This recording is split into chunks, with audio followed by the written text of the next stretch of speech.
Konnichiwa, minasan. Hello guys, we are here now in Kyoto Fushimi Inari Taisha.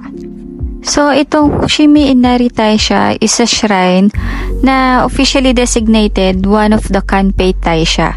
Ibig sabihin ng Kanpei Taisha, first rank of government-supported shrines. Yan, ang ganda niyang tingnan. Kung dati, sa mga anime ko lang talaga siya nakikita. Pero ngayon, here I am na nakikita ko talaga personally. So, ang saya-saya.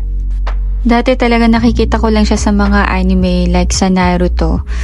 And pangarap ko before na makarating o mapuntahan yung ganyang bagay na gantong shrine at ma-experience.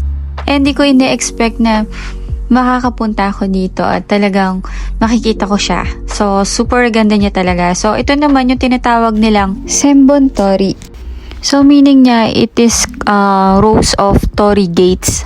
So, ang sabi, tinayo nila ito sa paniniwala nilang to have a wish come true or in gratitude for a wish that came true.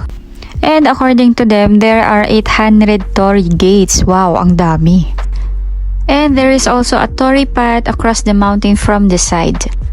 Almost ito lang yung videos and pictures na nakuhanan ko during that time kasi talagang napaka-crowded niya. Sobrang dami ng tao. So, ang hirap kumuha ng pictures and videos. Kaya naman hindi kami medyo nagtagal dyan. Pero nag-enjoy naman ako kasi that is one of my dreams.